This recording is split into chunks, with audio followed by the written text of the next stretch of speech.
Bonjour les amis, je m'appelle Marie et j'ai décidé de marcher tous les jours pendant 1 an pour redevenir souveraine de ma vie.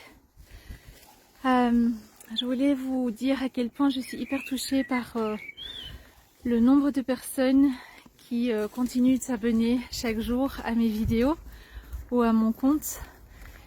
Et vous dire aussi à quel point je suis touchée par tous les commentaires que vous me laissez en me disant que ma démarche vous inspire, que ça vous donne envie de marcher aussi.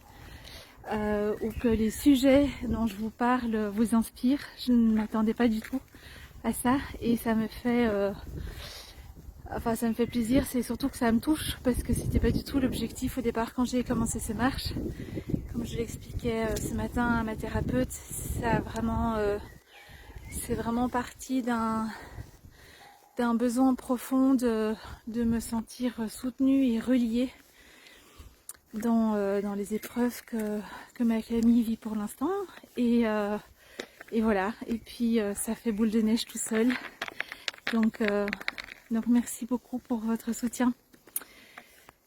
Le thème que j'avais envie d'aborder avec vous aujourd'hui, en tout cas que j'avais envie de vous partager, c'est suite à une citation qu'on attribue à Pierre Teilhard de Chardin, qui dit que nous ne sommes pas un être humain venu, que nous ne sommes pas un être humain qui fait une expérience spirituelle sur Terre, mais que nous sommes un être spirituel venu sur Terre pour y faire une expérience humaine, terrestre, une expérience d'incarnation.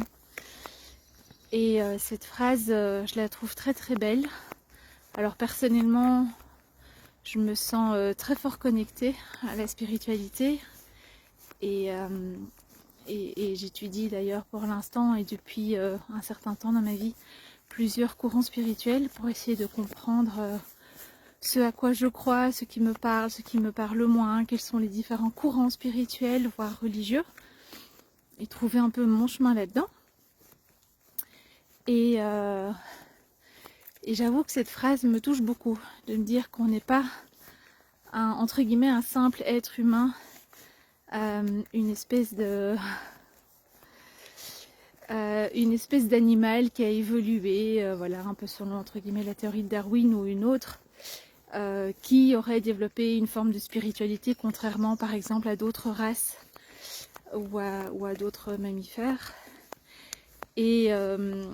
Mais que cette vision-là est un peu réductrice et qu'il faudrait plutôt le prendre à l'envers et se dire que nous sommes peut-être bien plus que ça, ou en tout cas autrement. Nous sommes peut-être une âme, un condensé d'énergie, un condensé de vibrations qui sait matérialiser, qui vibre à une fréquence suffisamment basse pour pouvoir se transformer en matière et du coup vivre cette expérience de la réalité de notre de notre époque. Je me demandais un peu ce que vous en pensez. Je trouve ça très très beau, très interpellant. Alors moi ça me parle beaucoup, mais je sais qu'il y en a qui sont pas du tout d'accord avec ça et pour qui c'est peut-être trop perché ou trop déconnecté de la réalité. Voilà, j'avais juste envie de vous partager cette phrase ce soir et avoir un peu vos retours. Qu'est-ce qui vous parle ou qu'est-ce qui selon vous ne tient pas la route dans cette phrase? Voilà, dites-moi en commentaire, ça me donnera certainement des idées aussi pour continuer à vous partager mes réflexions du jour dès demain. Voilà, puis sinon je vous souhaite une très bonne marche à tous ceux et celles qui ont entamé le même genre de chemin pour se retrouver et reprendre leur souveraineté en main. Voilà, je vous embrasse, prenez soin de vous, à demain.